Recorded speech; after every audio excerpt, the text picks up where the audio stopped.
Hello, everyone. Merry Christmas. I'm so happy to be here with Sal Cordova. He's going to share just a really special message tonight. And we're going to honor his parents, but also just he's going to talk about how it relates to the gospel. Thank you for being here, Sal. Thank you.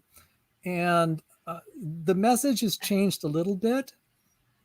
The Okay. Lord laid on my heart, I need to give more proportion to covering his story, and it'll make my parents' story more understandable. So at first, when I was putting this together, it was going to be 50%, 60% about my mother and father. And I realized, if I tell the gospel, it'll make my parents' story clearer. And so maybe it might be only 20%, which is fine. Mm-hmm. The Lord laid on my heart that if you talk about Jesus, you can't go wrong. And I was just fumbling through my dad's diaries, which were beautiful. It was kind of an emotional experience for me because there are things that I have not known until this point in my life about his story. Um, so it's going to be a little bit different than uh, what it's billed to be. I don't know how, at first I was like, Lord, I'm not going to be able to fill out the program, but now I have like 3 hours of material. So we'll just cut it down. We'll just play it by ear. We'll try to have a good time and Okay. honor the Lord. And Cool. um, I think you've been a good influence on me because you like to sweet talk. I like to trash talk. And I said, okay, you got to serve Rebecca's channel because she is so kind to host this. And I'm going to try to my best to behave myself. I'm not going to look at the comment section no matter what nasty things they say. I'm just going to Cool. ignore it because I know some people really don't like me. And for those who don't like me, Merry Christmas. So, do you want to still sing? We were going to sing a song. Do you want to do Yes. that? Okay, Yes. do you want to sing your solo or you want to just sing one together? I'll sing my solo because I think I remember my pitch is not really quite where it used to be. Okay, Um, go for it. Now, I used to sing at events 20 years ago. And of course, you have all the nice audio equipment to kind of make your voice sound better. And you have the orchestra. I don't have any of that. And I don't have like 1 or 2 years of my voice coach kind of helping me along. For those of you who are not familiar with my story, I was a music student before I degenerated into an engineer and scientist.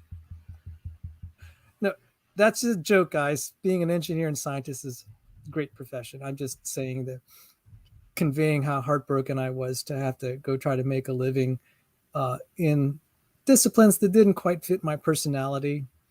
I took a personality test. It's like, yes, I'm not quite there. And people have been concerned that I'd struggle, and I did. So this is a secular song, and I'd sung it actually at an office party and also at all sorts of parties 20 years ago. So this is not me at my prime 20 years ago. Have yourself a merry little Christmas. Let your heart be light. From now on, our troubles will be out of sight. Have yourself a merry little Christmas.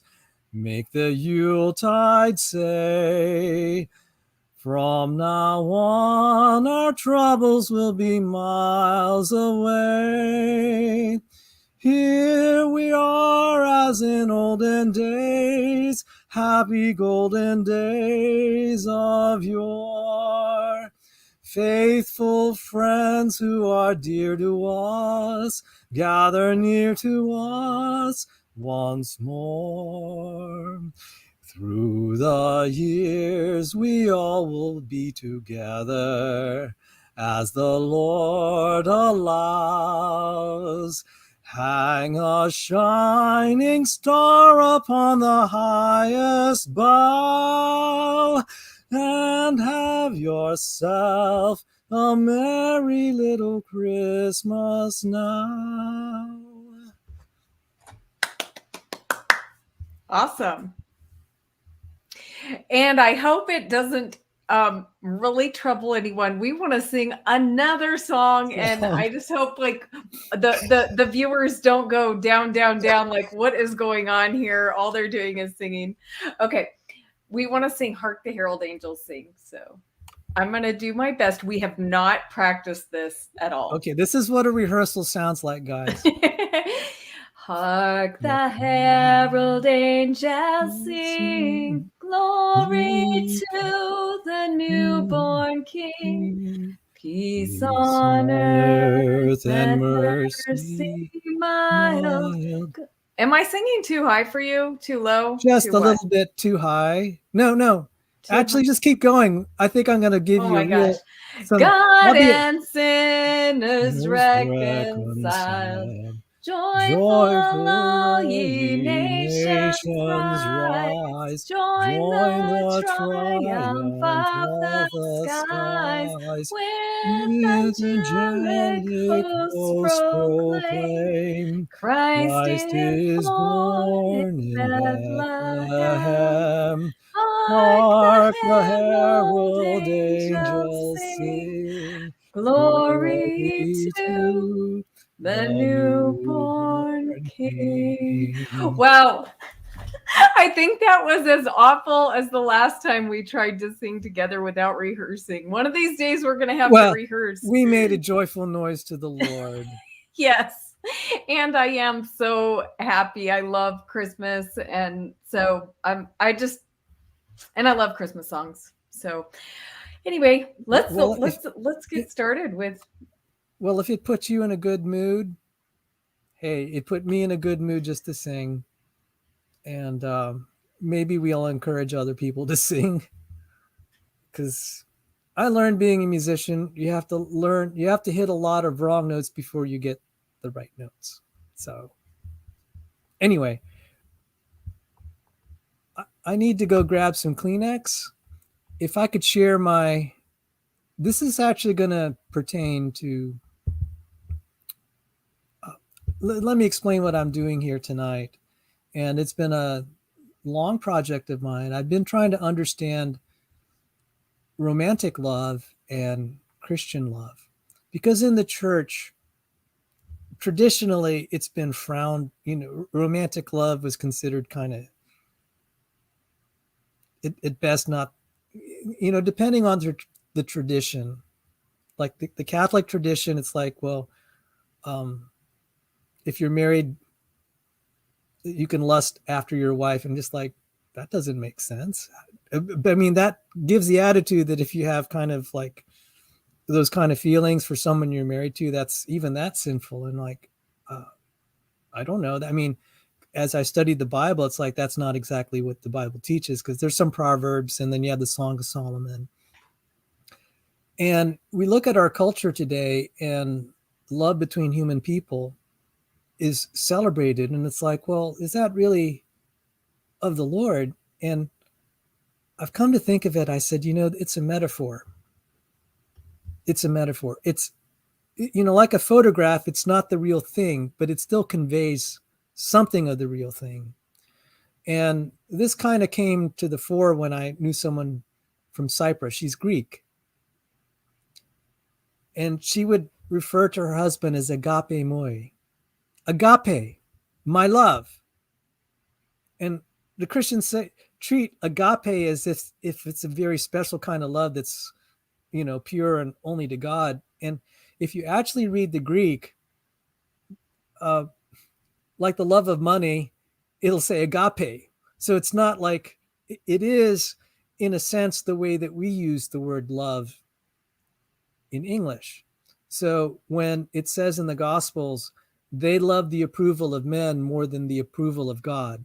They loved the approval of men. It's the same root word, agape. Yep. That's a misconception a lot of people have. Yeah. So the way to look at it is maybe in the Garden of Eden, the love that Adam presumably had for Eve and vice versa. It's a picture, and one that's blessed of God, that illustrates God's love of his people. And that theme will come out through this talk. So, when there are, if you just turn on, I haven't been turning on the radio a lot. I don't like the current day music. Sorry to offend you guys. I just don't really. Rap I'll listen to it just a little bit, but not that much. But when I was growing up, all the songs were just all these love songs, and the guys, pouring out how much someone is fulfilling them. I remember John Denver singing, "You fill up my senses." Yes. Oh, you sing it. You sing it. No. Okay. Now I shouldn't laugh. This is actually kind of sad. That song was inspired by his love for his wife. Of course, then they divorced. He actually took a chainsaw and just cut their bed in half. He's like so done with this. But did what he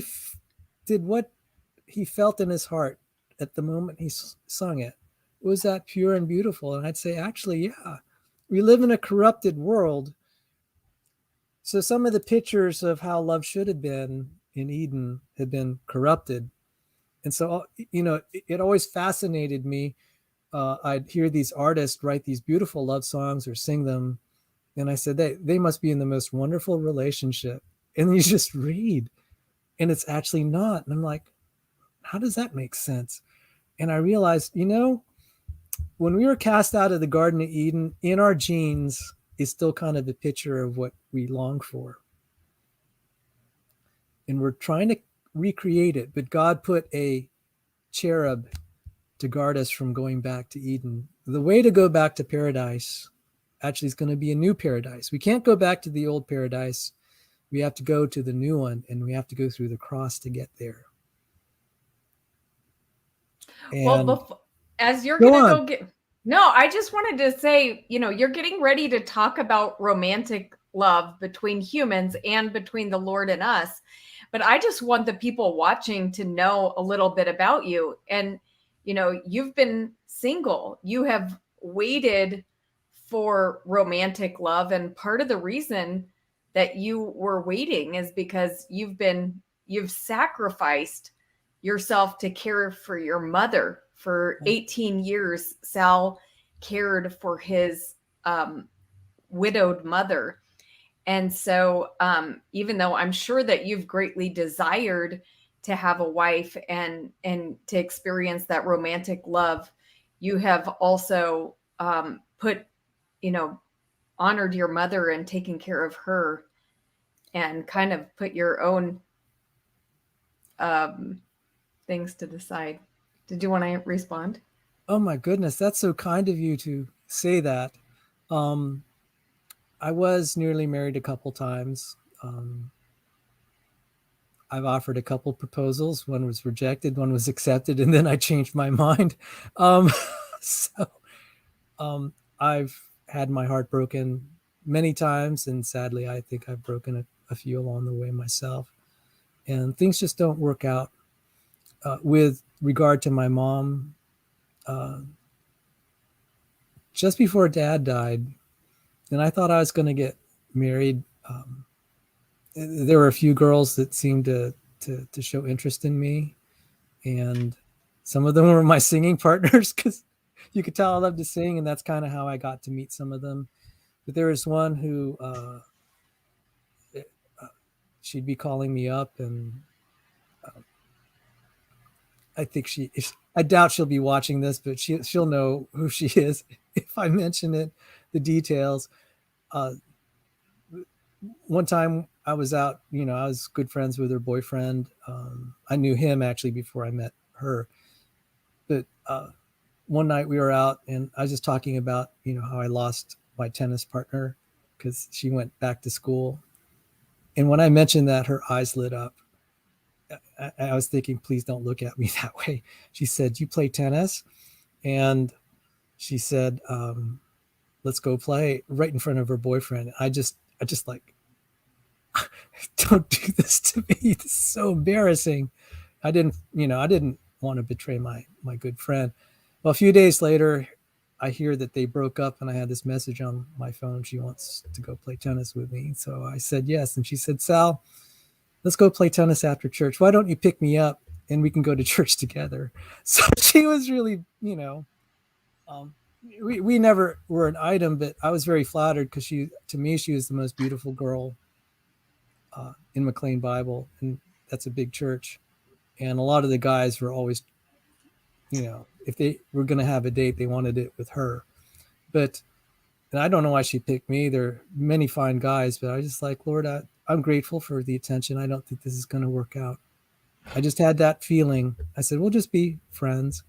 And, when, I take her out to dinner and we go out shopping for clothes. Oh my goodness, this girl loved clothes. So she would always pick out what clothes she wanted me to wear. And, I spent thousands of dollars. She said, Sal, try this. And she'd just be giggling and we just have a good time at the clothing stores. And I do have a funny story. Can I tell a funny story about that? Yeah, I'm just afraid that we're going to get so far off track. We're not going to get to the 3 See, hours you brought up my personal love. Like, now I'm not going to stop talking about it. But anyway, she outfitted me in this orange shirt. She didn't like me saying it's orange. She said, it's coral. I said, Allison, this shirt's really feminine. Don't make me wear that. She said, trust me, Sal. It looks very good on you. So she took me I finally wore it going to church. I think I only wore it once because I would not wear that. It's kind of a pinkish orange. And it has a certain texture. And she is getting all her girlfriends and saying, hey, look what Sal's wearing. And they all approached me and they started grabbing. They said, they started grabbing like my sleeves and then rubbing their hands all over my back and my chest. They said, that's a really nice texture. And she was just looking straight at me and laughing. She said, I told you, Sal. Okay, that was her. And so one night we were driving around and she's saying, Sal, where would you like to live when you get married? And she's just looking around, had kind of a little bit stars in her eyes. And I said, I don't know. They're kind of like, she said, do you like this area? She asked me. I said, yeah. And she asked me, how many kids do you want to have? And I was like, I didn't know what to say. I said 3. She said 4 or something like that. So anyway, but I didn't feel the Lord had that. Something just didn't work out. And I ended up, I said, the next guy she meets is going to be her husband. And that was the case. My dad died just a few months later. And so I ended up caring for my widowed mother for 18 years. Now, people will ask, well, you could have still gotten married. And so this is actually, Rebecca's concerned I'm getting off track, but this is actually part of the love story, the 85-year love story of my mother. So I might as well start at the end before I go to the beginning. One time I was bringing a girl with me to watch figure skating. I brought my parents along in 2001. And at that point, my mom was getting kind of elderly. She wasn't walking very well. It was customary for me, like if she's just wandering around the house, if I feel that she is in need of me, I'd go up to her and just make sure she doesn't fall, or I'd help her. It's just kind of very instinctive.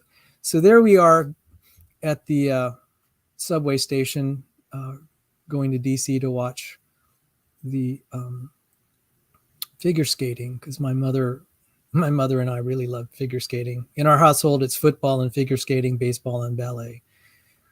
Just kind of a strange mix. But, again, she was sometimes walking a little slow. I'd turn around and try to assist her. She scolded me. She said, you take care of Stephanie.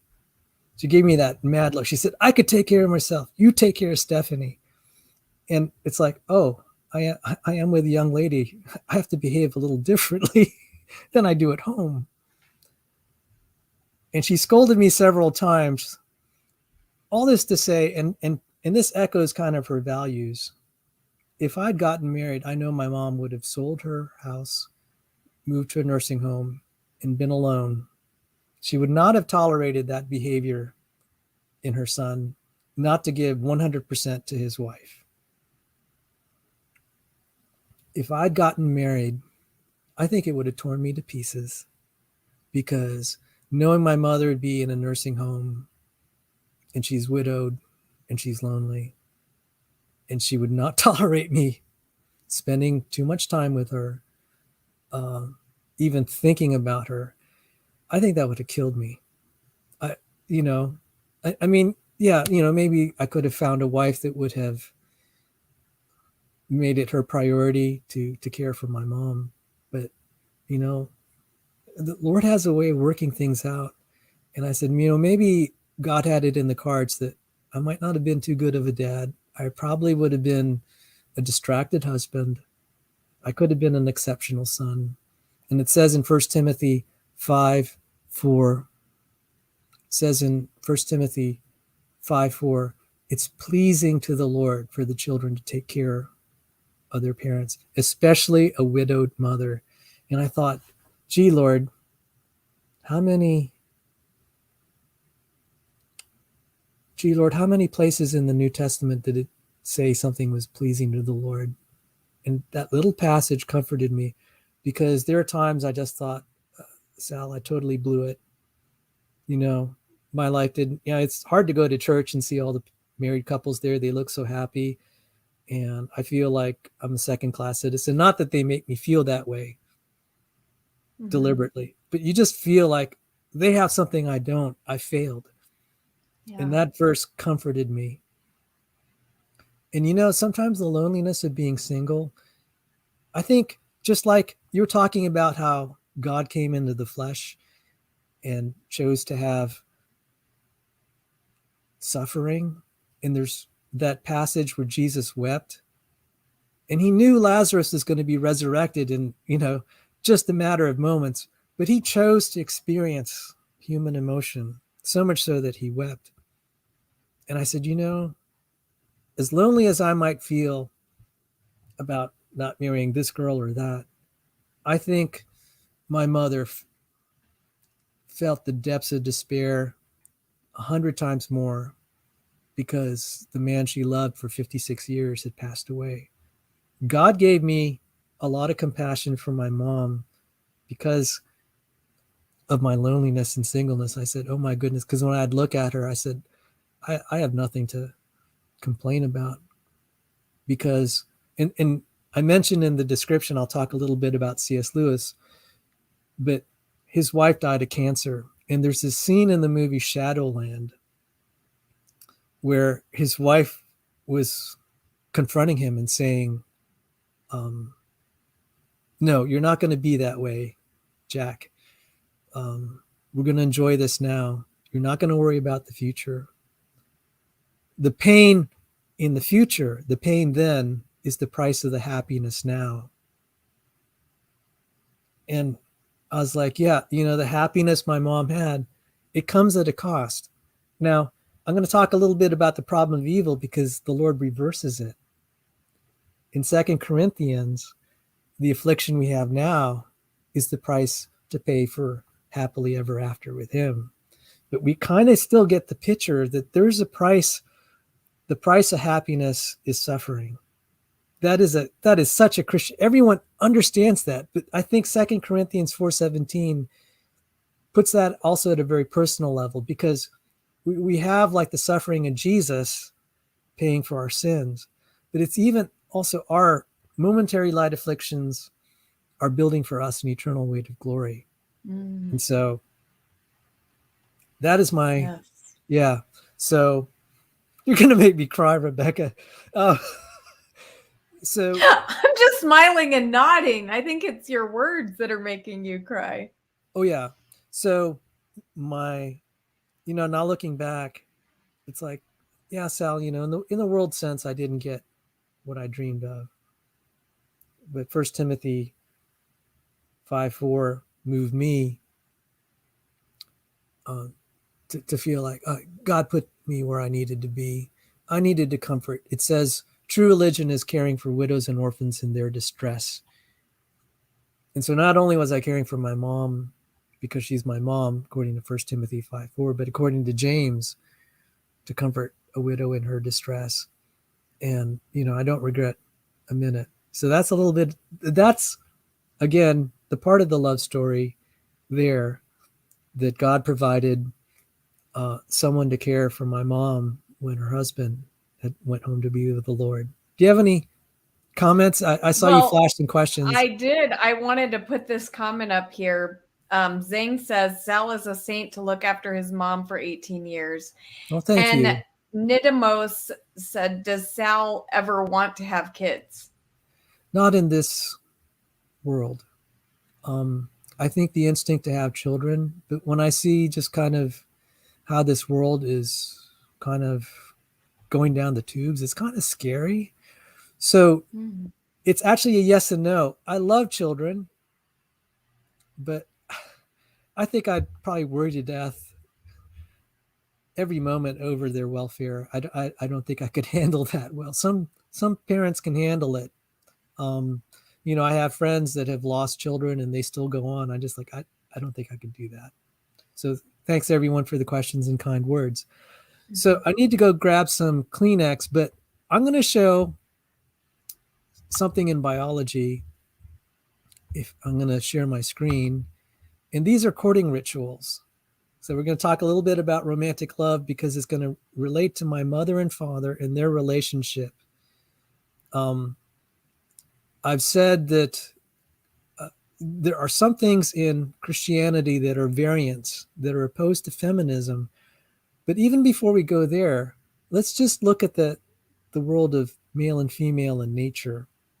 So I'm going to share my screen. The audio works best if we both shut off our mic when it's running. Okay. So, and we don't have to watch the whole thing.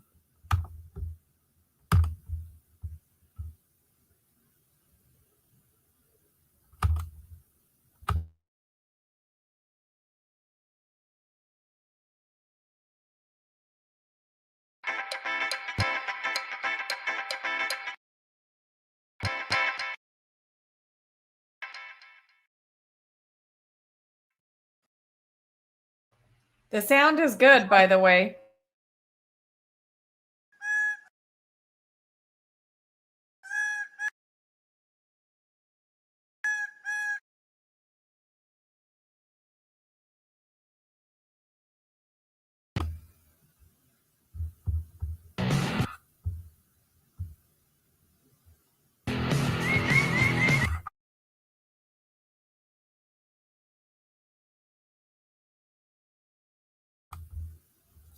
I don't think my computer can handle this. Let me try another computer. Just 1 second. Let's not, I don't want to totally quit on that. I have a faster computer right here. That's why I have a backup. Yeah. So do you want me to bring the backup up? Let's see. I may not need it, but it's saying it needs to install a driver first. So this is a good time for any commercial breaks or announcements. I'll be right back. All right. Well, I will just say hi to everyone and Merry Christmas. And I wanted to put this comment up here. Nidamos, you said, isn't another way to interpret 2 Corinthians 4 that no matter what you chose, that would be your lot and you'd be able to get through it? That's how my church got me to start popping them out. Is that what you do? You mean start having children, Nidamos? I would love to understand this further. I'm trying to look and see which verse you're talking about here. Though I guess it's the one about the light and momentary troubles. Let's see. I don't see how that. Okay, therefore we do not lose heart, though outwardly we are wasting away, yet inwardly we are being renewed day by day. For our light and momentary troubles are achieving for us an eternal glory that far outweighs them all. I don't see how that can apply to having children, but Germania says, "What in tarnation is going on here?" Well, we're having a little we're having a technical difficulty, but Sal is going to be sharing something about his parents and their story and romantic love and how that relates to the Lord and his love for us. So that's what's going on here. And Nidamos gave me a response, basically that no matter what the difficulty, you'd be able to use God to get through it, to show glory. Yeah, well, life has difficulties, whether you're trusting in God or not. So, but I think what that verse is saying is that when you do have difficulties, when you do have suffering, just know that there is something that is so glorious that is going to come even from those bad moments. And there's something so special about every moment in life. And so whether in the joy or the sorrow or the trouble or the suffering, there are beautiful things to be experienced in life now, and the glory that is going to come in the kingdom of God. And God never forgets any of the troubles that you suffer. And I think he has a plan to make something beautiful from everything we experience. I don't see how that relates to having children, but I would say momentary light afflictions. I guess so. You know what? I will say, that having children is so wonderful. It is so hard when you're, especially in the toddler phase, which I know Nidimus is right now. So yeah, it's, but it is so wonderful. And my kids are teenagers now, and I don't regret the time and the effort and the troubles that it took to raise them. So I'm going to cover 2 Corinthians 4:17 more in details. I'm glad you gave your take. I'll give mine, because when I'm sharing the gospel, it's like that verse keeps coming up, because we live in a tough world. It's like, how can God love us? How does this make sense? Because the problem of evil is deep. So you'll get my take, and I'll actually use the love story of Snow White. It's an archetypal one. But in the meantime, I have at least one bird video ready. It's only like 50 seconds, so we'll be quick. It's on the backup computer, and I think I shared it.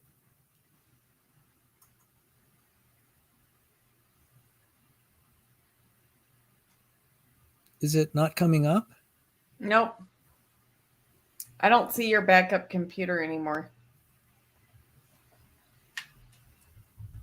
Okay, let me see.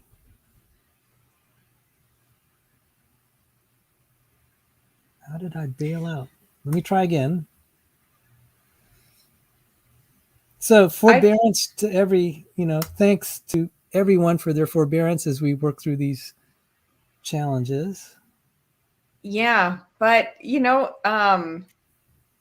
may not be worth it, Sal, because you said you have a lot of material. So, I mean, are the bird dances essential? Yes. Okay. I actually worked we'll cut out the other parts. Okay. We'll cut Cameron, out we'll cut out a lot of parts just to make this work.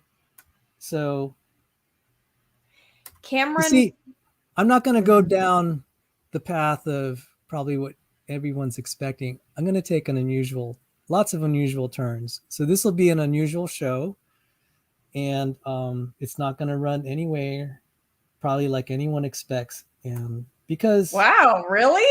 You're going to surprise me? Yeah, I have Cool. surprises. See, if I just gave a talk like every other Christian, this would be boring. I wanted to put something really special. So, okay. So But Cameron said he says I'd be interested in hearing his response to my problem of evil.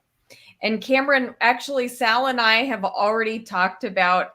Sal is going to come on and share his thoughts about the problem of evil specifically.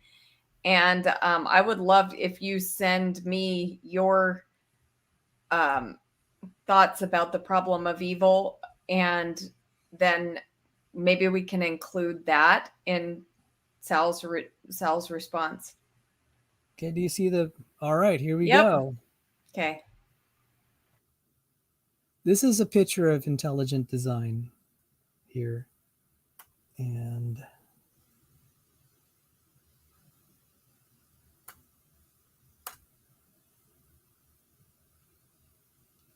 so that's a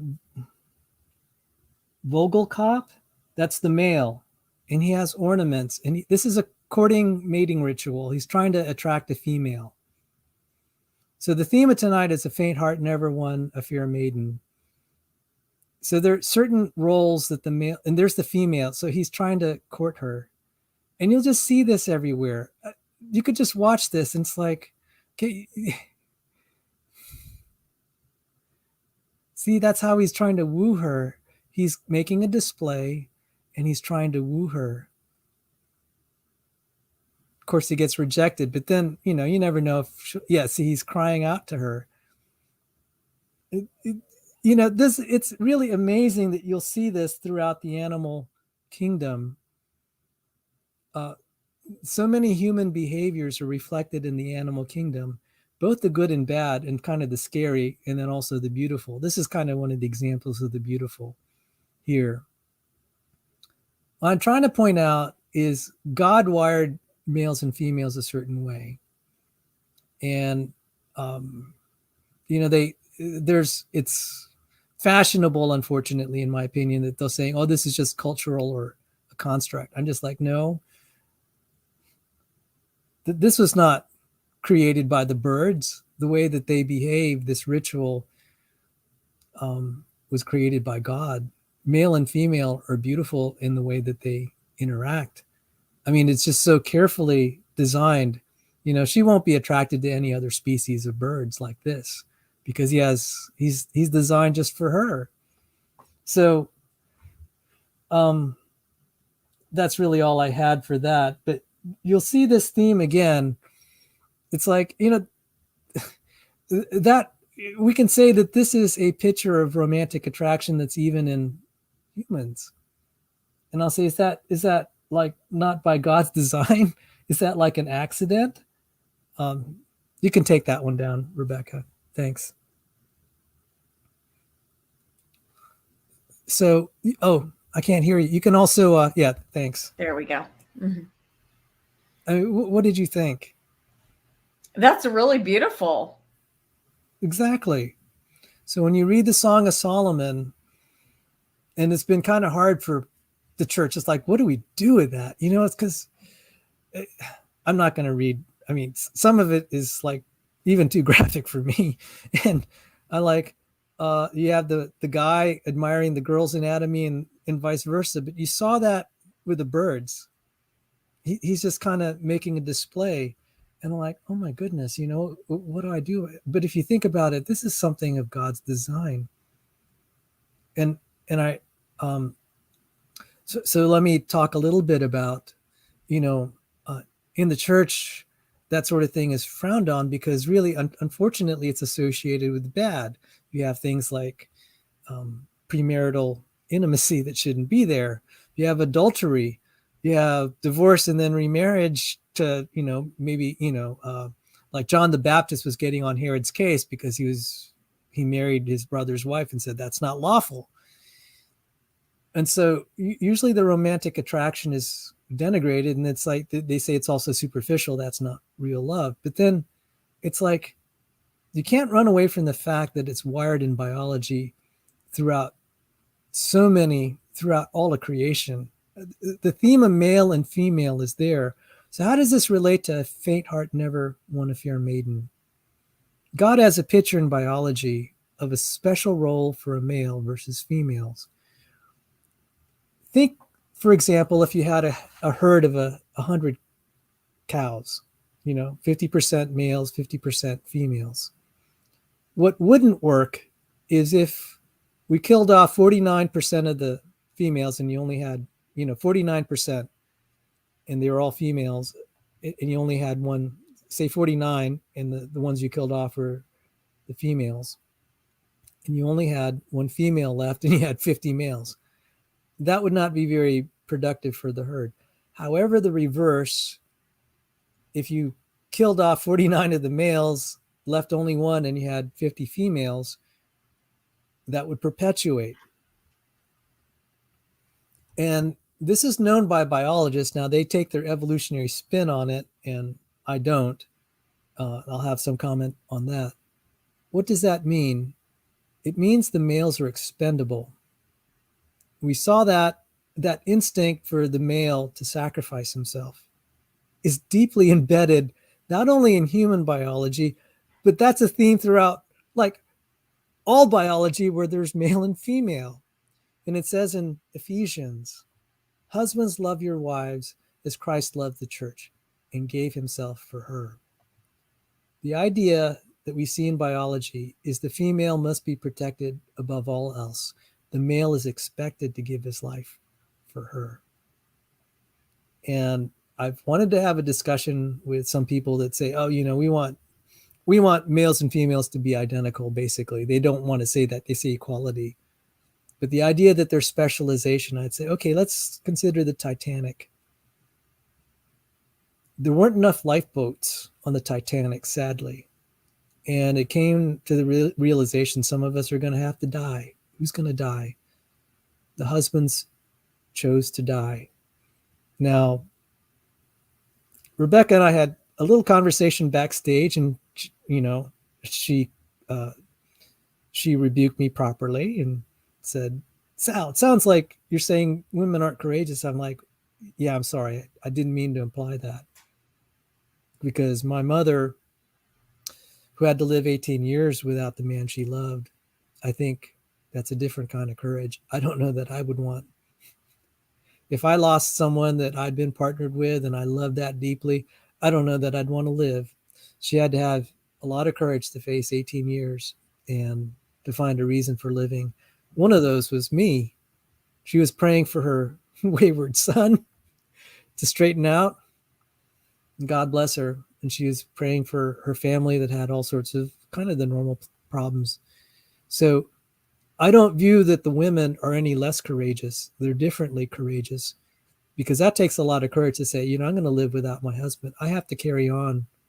I have to carry on the role of being, basically she has to fill his shoes. And that also takes a lot of courage. But you see, there's a defined role. And you just see this in the animal kingdom. I mean, you can't kill the female. She has to live. The male has to sacrifice his life for her. And it's just amazing that in Ephesians that the Apostle Paul describes the role of the male in terms of Christ. And what I'm saying is, when you see this throughout all creation, that's a theme of Jesus dying for us. And there's something very interesting. Evolutionary biologists, there are numerous kinds of problems, but one of the biggest problems is the fact of gender. Because from a metabolic standpoint and all the things, and you could see like with the birds, there's a lot of metabolic energy expended just in the courtship ritual. And the evolutionary biologist said rightly that this shouldn't be selected for. In fact, Darwin said when he saw stuff like this, specifically the peacock's tail, the peacock is very well ornamented. And so the peacock goes in front of the female. The male the peafowl is the species of bird. The peacock is the male of the species. And he has this very beautifully ornamented tail. And the way he courts is he goes in front of the female, turns around and shakes his rear end at her.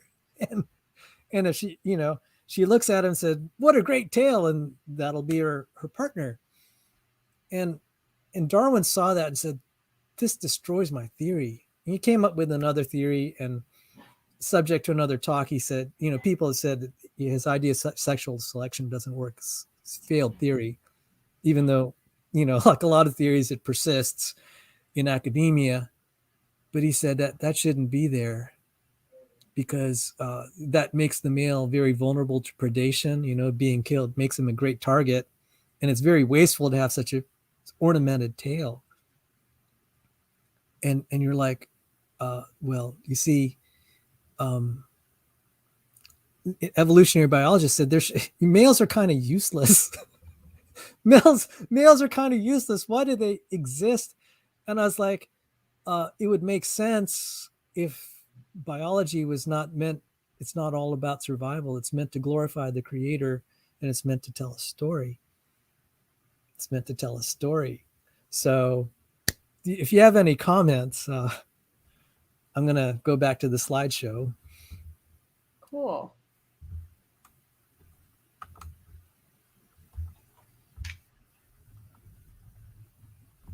So I'm going to share some pictures, and I'll relate to how this related to my dad. So back to the slideshow.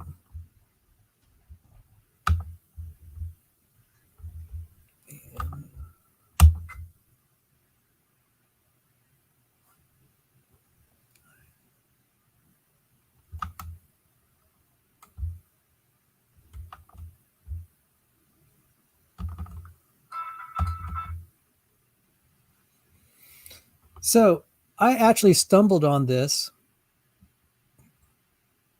I stumbled on this when I was looking for a picture that conveys faint heart never won a fair maiden. And so here, this theme is echoed. This is very archetypal, where you have, and it says in the caption, you can find this on Wikipedia on the topic of courtship, which is actually another topic I'm going to have to cut out in the interest of time. The knight there is going off to war. So this is not exactly the fairy tale where, the maiden is swept off her feet by the knight because she's just so in awe. This is actually a little bit heartbreaking, because the knight might not return. He's going out there to fight war. He's expendable. He is laying down his life for his country, for the cause, and for his wife. And she's bidding farewell. The handkerchief or cloth there she's tying around him is kind of an emblem representing her. And this will be there's an interesting passage in my dad's diary. I just realized it, where he talks about a handkerchief. So that is her marking on him, her love and well wishes. And this is really kind of heartbreaking when you think about it, because, it's not typically, it's romantic, but in kind of a very tragic way. So the faint heart never won a fair maiden. He is going off to do his duty as he's willing to die for her, as Christ loved the church and gave himself for her. This is just written throughout all biology. So let me now it says God is love. And I'll say, to properly glorify love stories is to glorify God. I'm not talking about, when I say properly, we have to kind of filter out kind of a lot of the bad, because romantic love is so polluted now that most of the time it is kind of unfortunately bad and in the wrong direction. But that wasn't the model in the Garden of Eden. And I'll say sacrificial love is the most beautiful love. For greater love hath no man than to lay his life down for his friends. That's the word of our Lord and Savior, Jesus Christ. Greater love hath no man than to lay down his life for his friends. So now I'm going to share an archetypal love story, Snow White. And this is the rhetorical question I would ask people who complain about, well, if God exists, why would he let all this bad happen? Think of reality as a story of God's love and of other love stories. I posed this question, and no one has actually refuted this one, to my knowledge, at least not in a way that I thought was credible. Would the love story of Snow White, that is, be as beautiful without the evil queen and tragedy in the love story. Another way of framing the thought is agony the price of ecstasy? So let me just walk through this. I'll just cover the story of Snow White. So this is one movie rendition of Snow White here. She's the fairest in the land, and her evil queen stepmother wants to kill her because she's so beautiful, and the evil queen stepmother wants to be the most. That's why you get the saying, mirror, mirror on the wall, who's the fairest of them all? And the mirror would usually say the queen, until Snow White started to grow up and Snow White was the fairest. And the queen, from that moment on, the evil queen stepmother wanted to destroy her. And there's a Disney rendition of the evil queen stepmother and her alter ego, the evil witch. So they're one and the same person. So the queen mother, who looks like a queen, when she looks in the mirror, you see what she really is.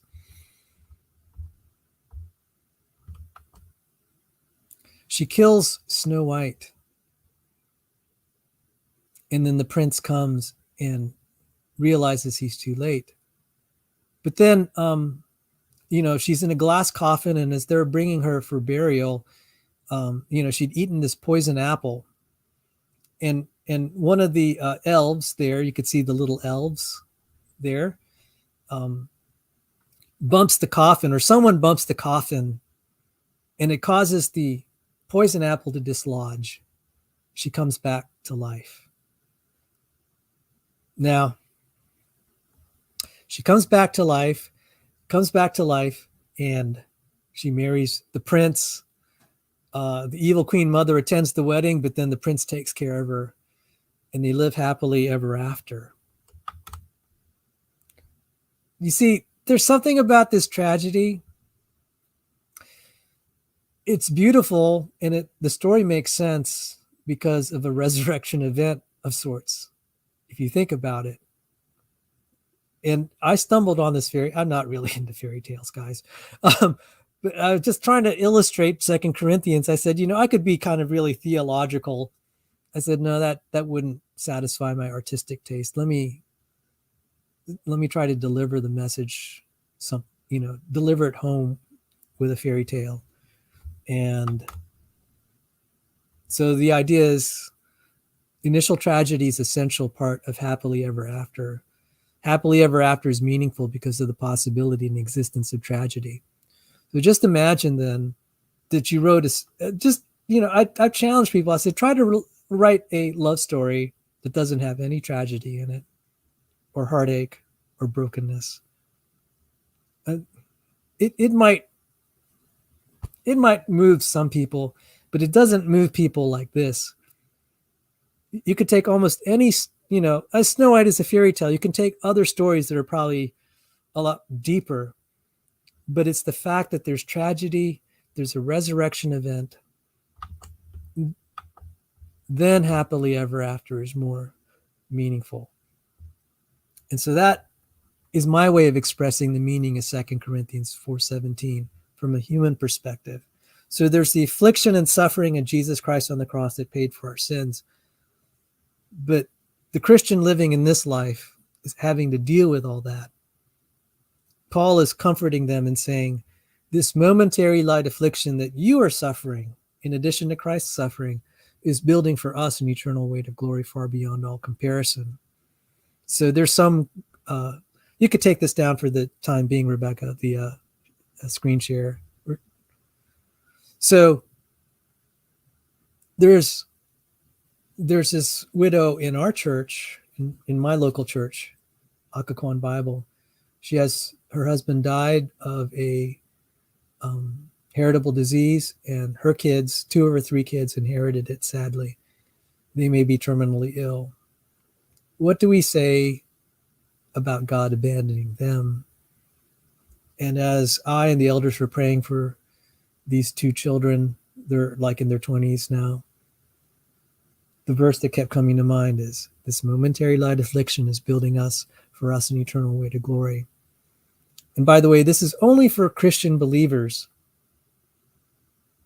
The problem of evil, there's more to the problem of evil than what I just said. There's kind of a larger issue, but at a personal level, it makes sense if you're a Christian. What the Bible doesn't teach is how this makes sense for a non-Christian. The momentary light afflictions for a non-Christian, I have no answer why that would be good for him or her.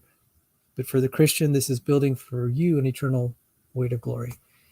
So that is a little bit of my answer. I know we're going to do a show on that, and we can still do that because I have like a large presentation. But I just wanted to say, this is what's fun. I began to ponder romantic love, and I said, they're love stories that it would resonate with the average person that give meaning to 2 Corinthians 4:17. So if you have any thoughts, Rebecca.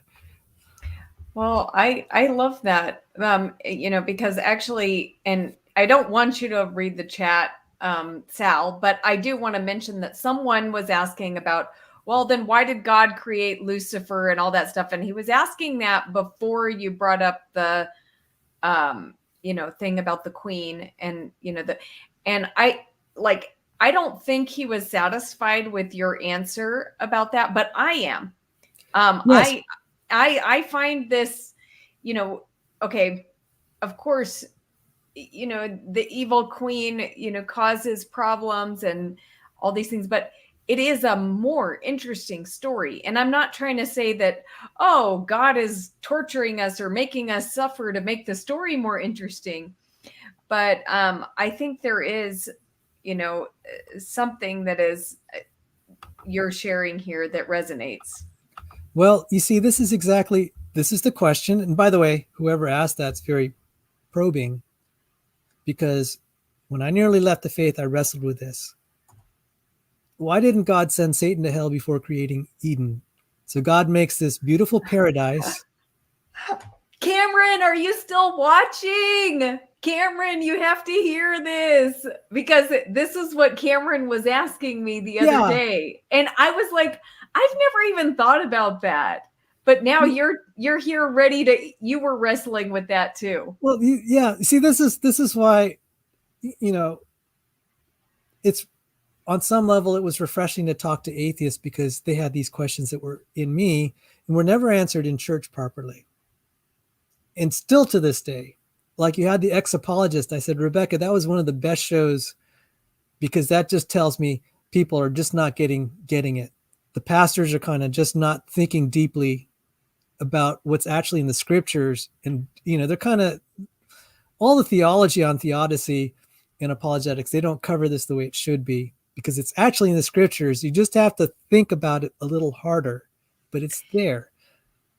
Okay, so why then answer Cameron's question? Okay. Why didn't God just destroy Lucifer before Eden? And the answer is in Deuteronomy. And see if Deuteronomy 13:4. So in Deuteronomy 13, now remember, the Lord took the children of Israel out of the captivity of Egypt, going to bring them in the promised land. And see if I even quote it here. I didn't, because, here it is. So this is Deuteronomy 13.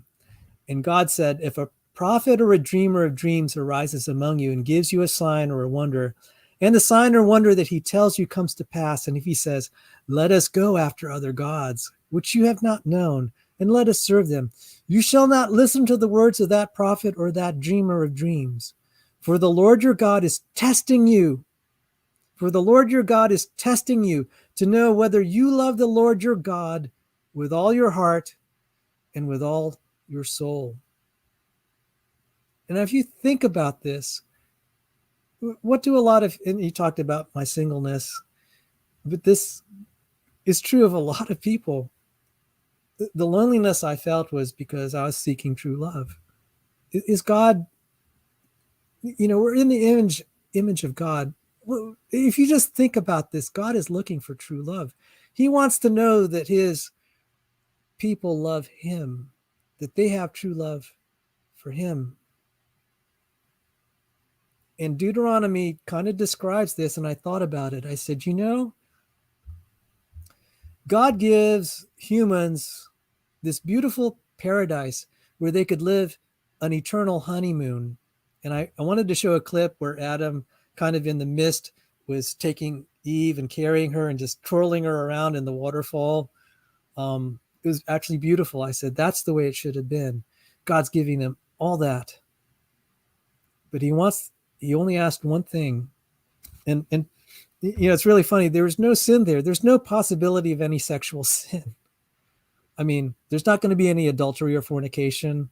There's not going to be any pornography. None of that. God made it such that there was no way they could mess up except one way. And that was to eat the forbidden fruit, which I think it was a literal fruit, but the real sin was their heart. They wanted to be God.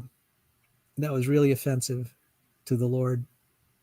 That meant they didn't love the Lord their God with all their heart and all their soul. True love is not a love that is forced upon people. It is a love that is voluntary and it's tested. So we tend to think, oh, gee, the Lord messed up because we're so miserable now. You see, we're looking at it from our perspective. God has his priorities. His priority was to find people that love him. It may be kind of hard to comprehend this, but it's just like when I exterminate a cockroach. My priority is higher than his life and his welfare. I mean, the cockroach might think I'm the most evil, dastardly, being in creation for spraying him with pesticide. Okay, I get that. So we tend to frame the problem of evil in terms of what is pleasurable for us, but that's not the ultimate goal of the universe. The goal of the universe is the law of God. You shall love the Lord your God with all your heart, with all your soul, with all your mind, and all your strength. As much as we are searching for true love, God is as well. And that's why, even though he could have thrown the devil into hell before making the Garden of Eden, God gave Satan the chance to make his sales pitch to humanity. And it was only when I was, just a passage you wouldn't think of. I've asked around, I said, how many of you tried to explain the problem of evil with Deuteronomy 13? I think I'm the first one. And I said, God, I need to get this out. It's right there in the Bible. Yeah. Well, I think some people may have a problem with it though, Sal, because it doesn't, it sounds like God God's is kind of harsh. Yes. You can either resent him for it or you can fear and tremble. Jesus said, blessed is he who's not offended with the message. I mean, okay, let's say you don't like my answer. What do you think about Deuteronomy 13? I mean, let's just back this up. If you didn't like my explanation, how do you react to this passage? God's going to allow these false prophets to come in there and they're going to sin and then invite more judgment on themselves. It's the same thing, but just back up a little bit. It's like, that's kind of mean of God. He's deliberately going to let stumbling blocks kind of be there and give them a chance to sin and be judged and suffer all these terrible things. Because if you go to the later chapter of Deuteronomy 13 and he's reading all these pronouncements, what he's going to do, where there's going to be cannibalism because they're going to be starving so bad. It's like, gee, that's kind of mean and nasty. My answer to that is, I can understand why you're upset. Just like when I exterminated that cockroach. He didn't like me doing that because that's saying, I think my priorities are better than his. And I know that sounds kind of mean and nasty. And I can understand why he would not like me for exterminating him. And, but from a logical standpoint, if you're God, you're number one. You're the number one priority in all reality. You can do what you want. So, but the thing is, for the Christian, God is inviting you. He sent his son to say, hey, yeah, God is really wrathful and he has an agenda and he's going to be number one, but he's willing to die for you. He's willing to die for you. What do you say now?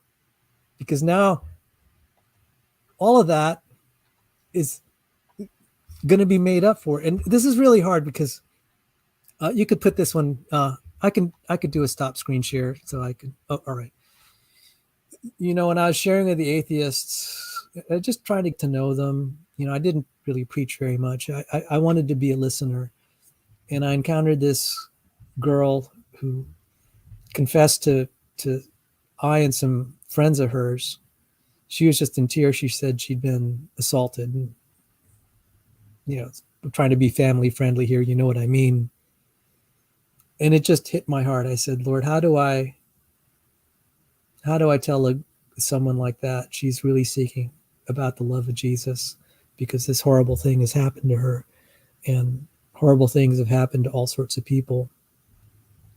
2 Corinthians 4:17. How good would heaven have to be to make up for something that bad? You'd have to say it'd have to be pretty good. And the Bible teaches it's going to be even better than you can possibly conceive. I mean, how good would heaven have to be to make up for all the bad things that you didn't deserve, like that girl? There's really no way humanly to possibly describe it except just to say that, because we can't conceive of something that good that would make up for that amount of suffering. And Jesus offers us that.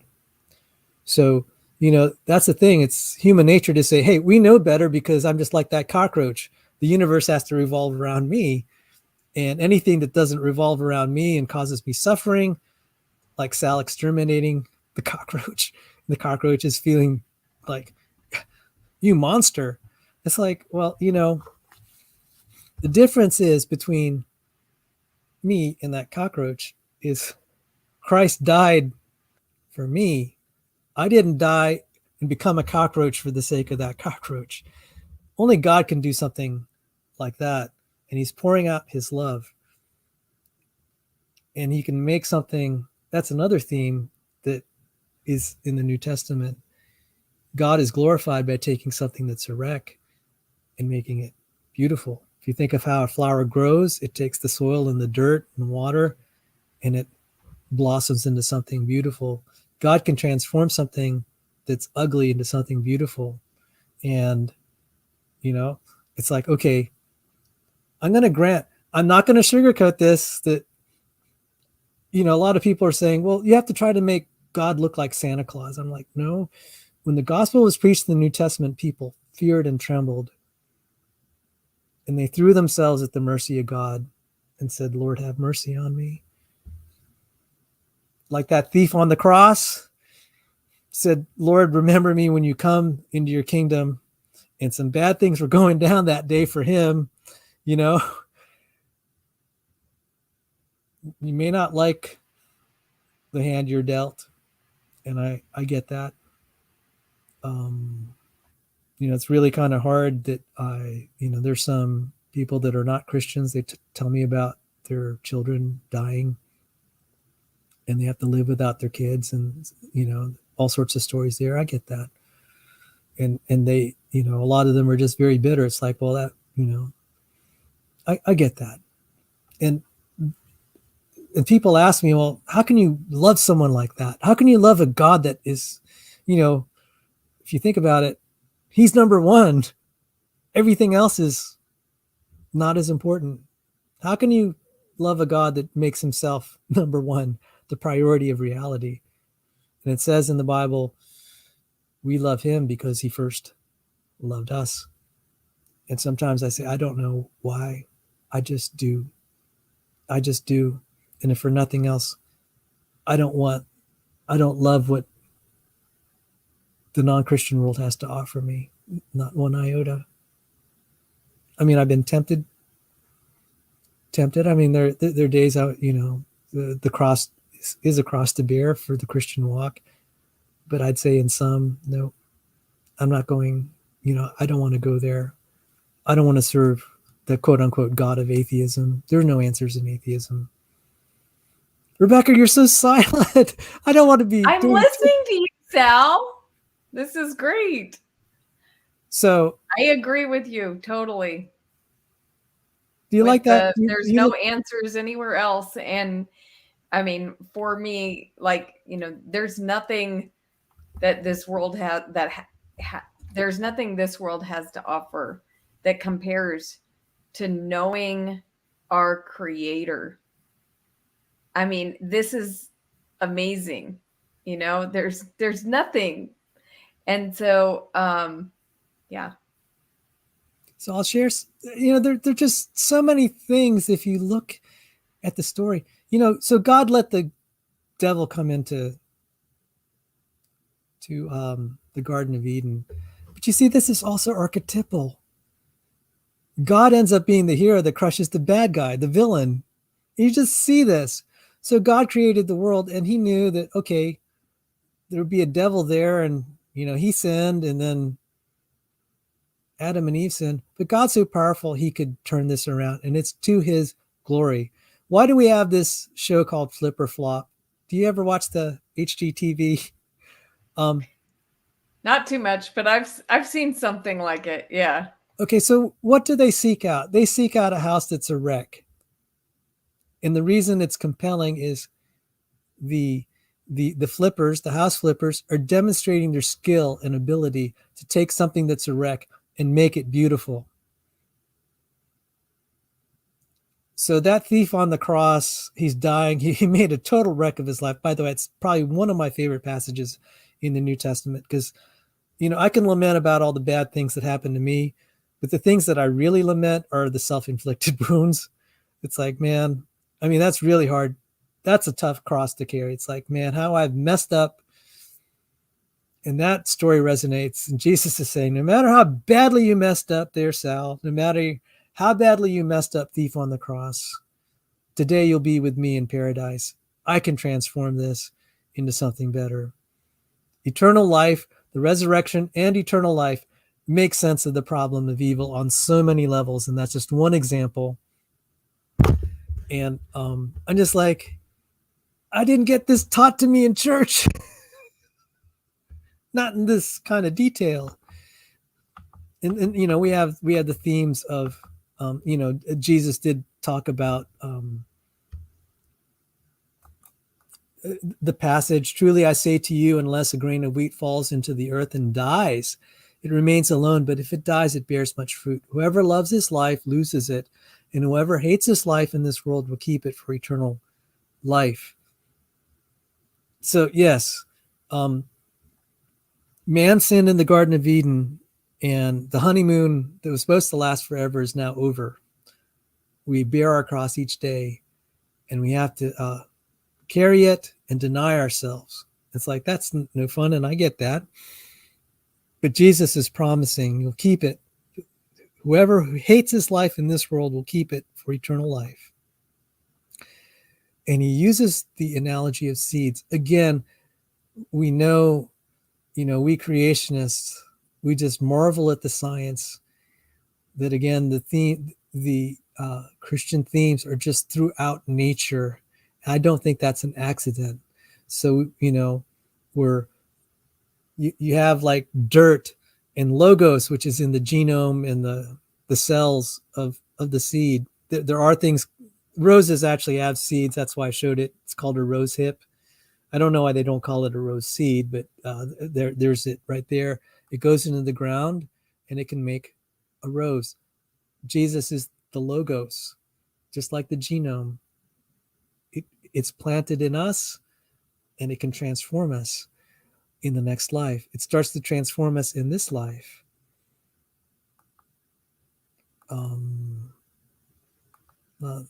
I covered a little bit about, in another talk, I'll talk about self-destructing designs. There are all sorts of things here. So, sorry. This is a Rube Goldberg machine. I don't know if it's going to, let me just try to play it and see if it'll let me get away with it. No, it's not going to work.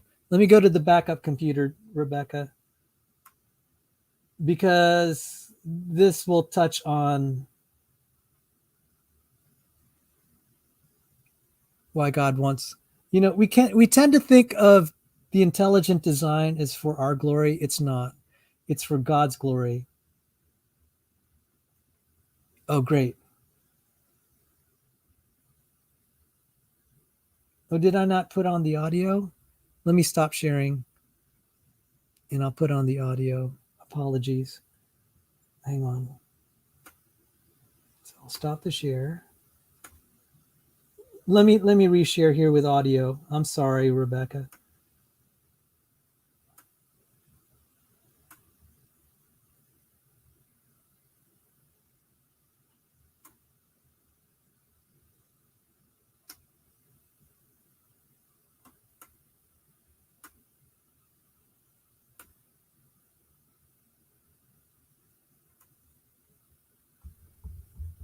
Oh, Rebecca, you're muted. I'm sorry.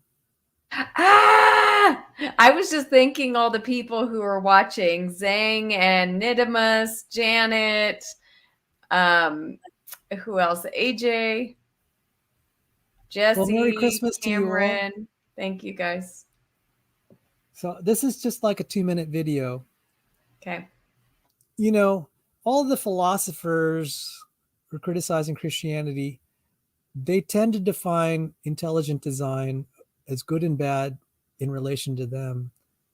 And I need to show this to kind of get the perspective flipped. The reason things exist is not for the benefit of the created, it is for the glory of the creator. And you'll really see this with Rube Goldberg machines.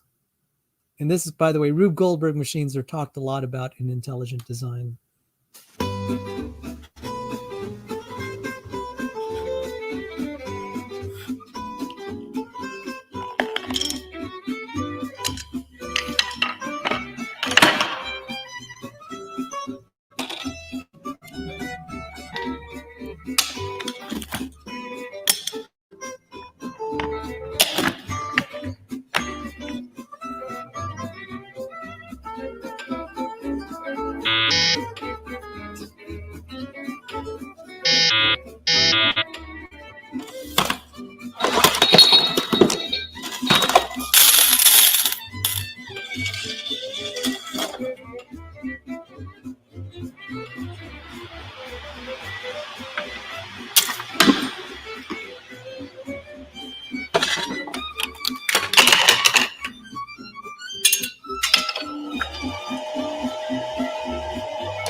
You can stop.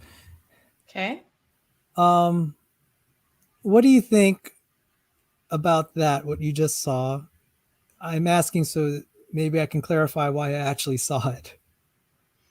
Well, I guess maybe it's kind of presenting the idea that things have results, like one thing can trigger another thing and another thing. And so kind of separate, like figuring out what the conclusion will be Okay. with everything that we go through.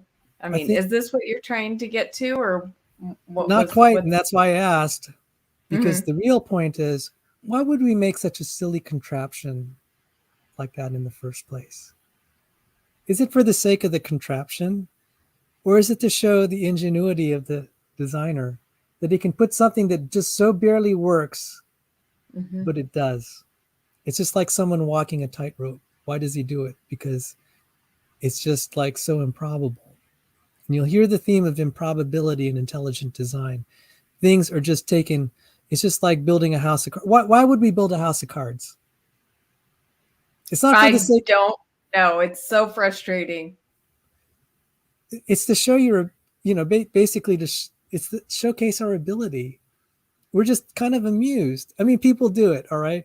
So being an engineer, it's like, well, why do you build certain things? It's like, well, it's like we'll say, oh, it has purpose or whatever. It's like, I think fundamentally a lot of us will say it's just because it's fun, just to show what we can do, what our mind can conceive and put together. It makes us feel good.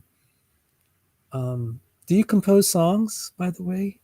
No. Or, but you write, Mhm. or there must be, or you cook, or Well, you I do wrote a something. book, but I don't sit around and write except responding to comments on YouTube. Okay, so let me just say, as an engineer, and there's an element of being an inventor, and sometimes you just want to build something. And I Mhm. talked about self-destructive designs. We have fireworks. The firework could complain, "Why'd you make me self-destruct?" It's like, well, no, you weren't made for yourself. You were made for me, the designer. Mm. Mhm. And I'm just like, okay, so you see this world, it's self-destructing. God has taught us in his word what the ultimate goal is. It's to glorify him, that he could take this miserable world and flip it. And just, I mean, that is, you know, there's so many levels to this. We can't cover it in this space of time, but we tend to think, oh, this is bad design because it's hurtful to us. And it's like, well, that's like a firework saying, hey, this is bad design because I'm self-destructing. It's like, it may sound kind of cruel and you may not like to hear this. And I know a lot of anti-theists have said they will not serve a God that puts himself first above us. Well, I do think there's a valid objection here, and I'll just put up this is Sure. Nidamos says, man, that is so wild against our moral intuitions. All the rapes, murders, miscarriages, the flood, then Holocaust, the 400 years supposedly of child sacrifice, all part of the game. Yes. You read Deuteronomy and the prophecies, it'll make you sick. There is a passage where God says, because you sinned, your wives are going to be ravaged. I mean, that's a very polite way of saying raped. Because you serve these idols, the invaders are going to come into this land. They're going to take your women and they're going to do that to them. They're going to take your pregnant wives and cut their wombs open. I mean, the whole test, that's why sometimes I'm just like, okay, we can try to sugarcoat this and say God is really nice. He really is kind of, he doesn't really want to do this. And it says in Deuteronomy, as I delighted to bless you, I will delight in destroying you.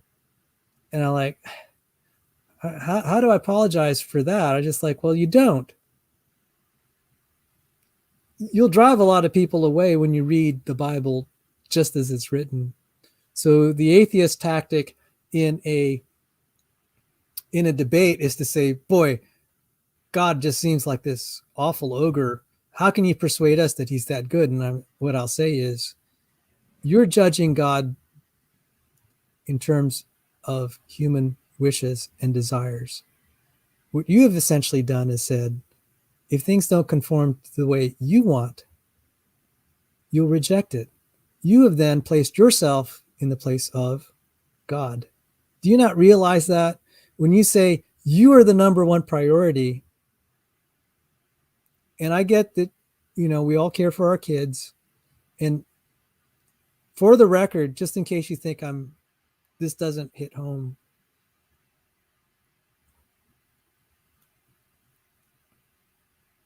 you can look up an article on Connie Reyes in the 1990s.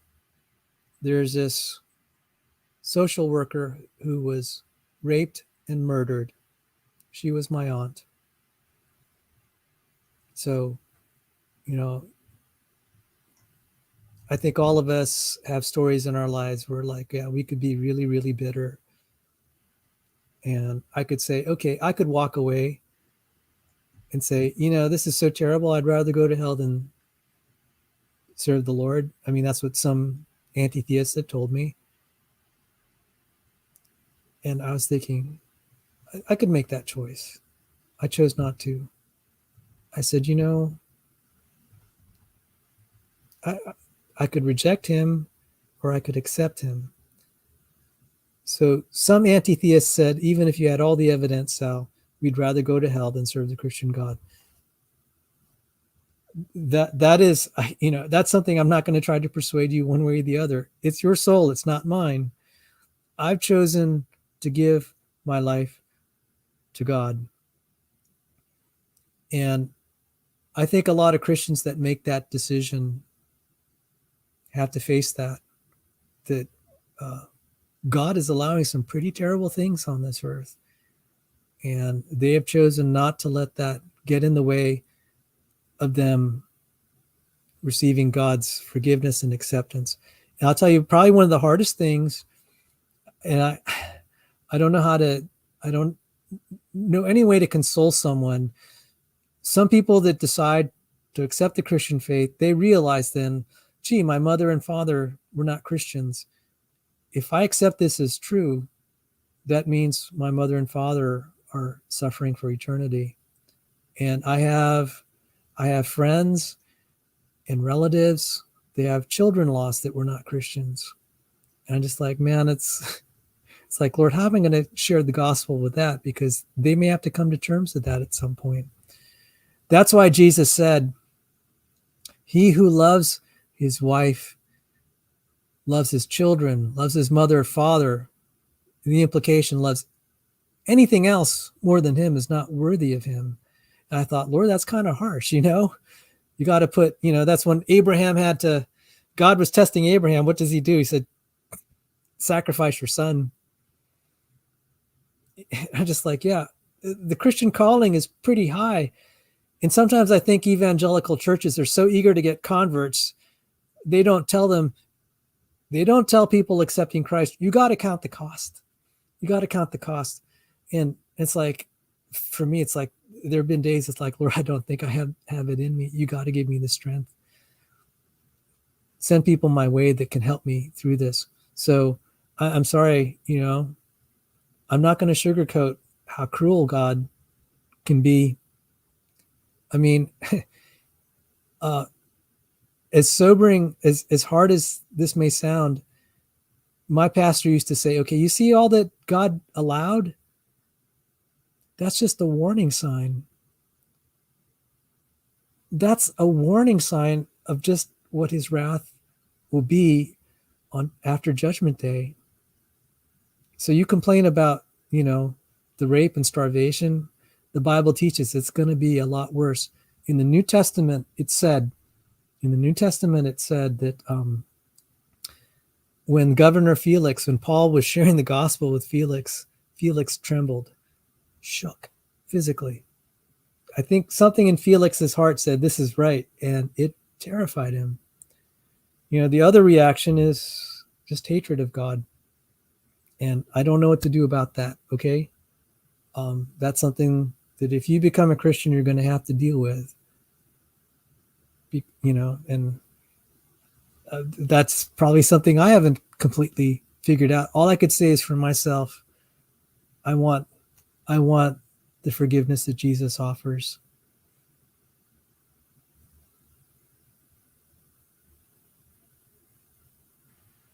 Amen. So where Merry where Christmas. are we in the where are we in the romance talk? You're on mute. So now I'll finish it because it'll be quick now because I've essentially outlined a faint heart never won a fair maiden.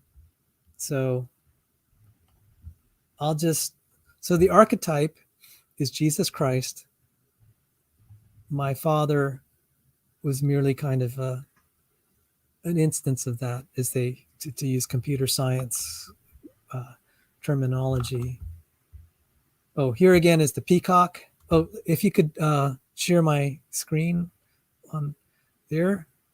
Talked about courting rituals. We showed that earlier, and I said how the males are equipped to win the fair maiden, even in all levels of biology. This is the same picture. Now, just briefly, people say, oh, there's an evolutionary explanation to that. And I'll say, it may look like the correct explanation. But you see, evolutionary biology is like this pencil in the water. It looks bent, but it's really not.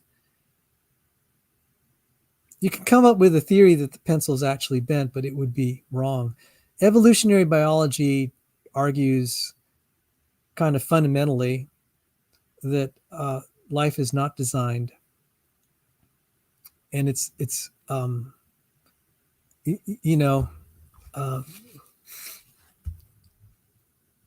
looks like the right explanation with all the phylogenetic diagrams and all, but it's fundamentally wrong when you examine it in detail. So the pencil is not actually bent. And likewise, life is not actually evolved. It just sometimes looks that way, but it's not. So just as this pencil is actually straight and not bent, life is not evolved. It just looks somewhat like it's evolved, but it's not. You look at all the things in detail, as I've done on my channel and trying to do a little bit on Rebecca's, you'll realize it's the wrong explanation. It's designed. So the courtship, I was going to read this Wikipedia article. We'll skip it. It's actually kind of beautiful. It makes a distinction between courtship and dating. And the reason I showed the birds, I said, was Adam and Eve was that love at first sight. And I'd argue in the Garden of Eden, that was the way it worked. Should have been love at first sight. But we live in a fallen world. That's probably a bad thing now. This is my father, Angelo. At 1946, he'd be 20 years old. And I'll show a picture of me and him side by side at some point. This is his war diary. Now, let me pull out the diary here.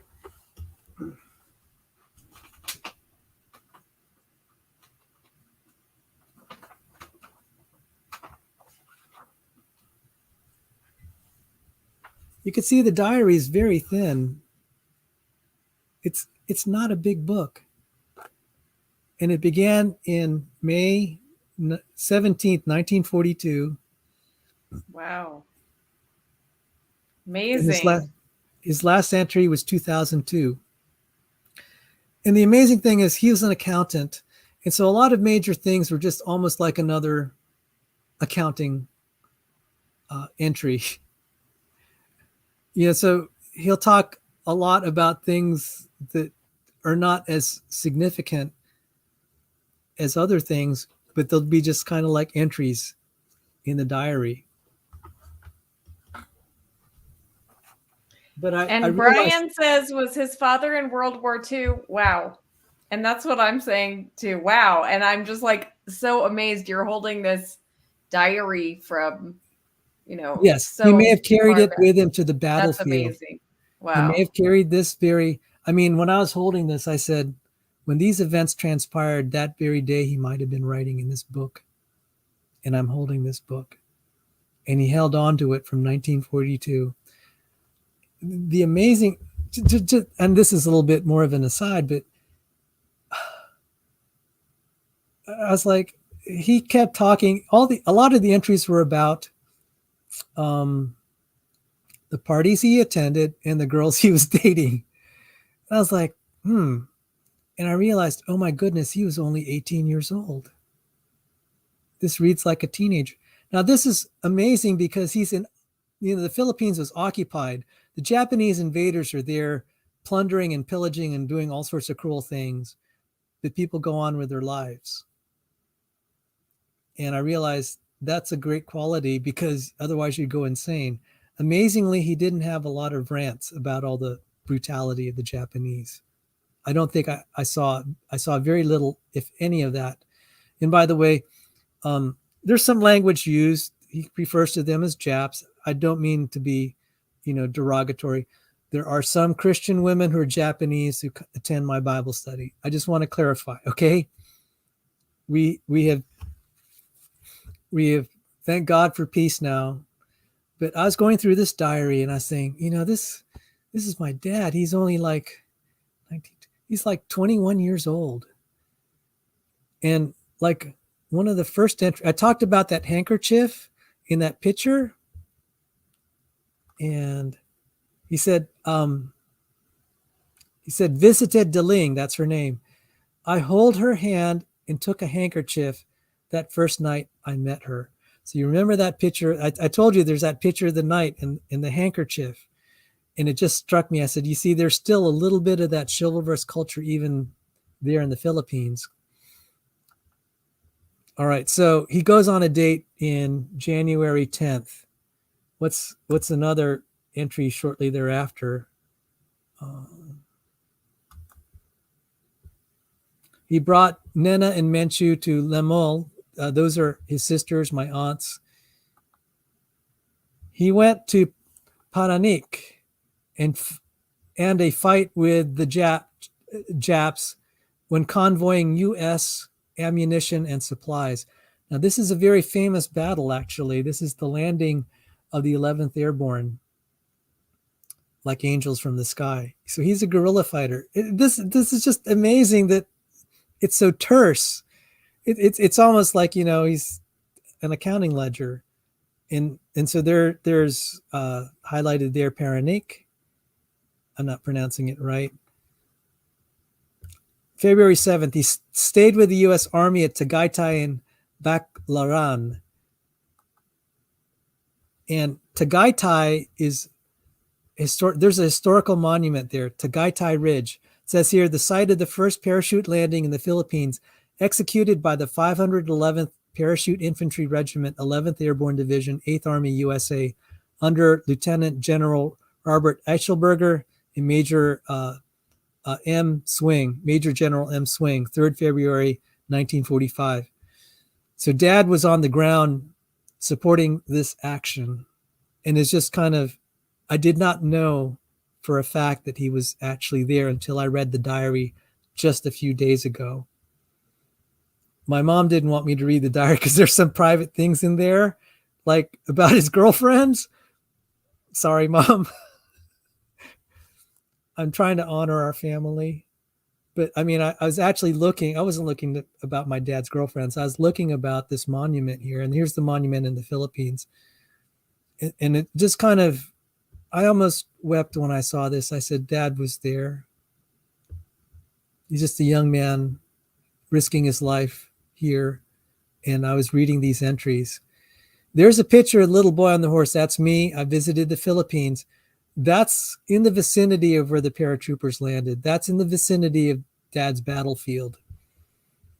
And at the time I was visiting there, I didn't know. It's only now, like the last 3 days, I realized I was there because I wanted to see the volcano in the back, Mount, volcano called Taal. Because as a kid, I was fascinated by volcanoes, like I was with, even more so than dinosaurs.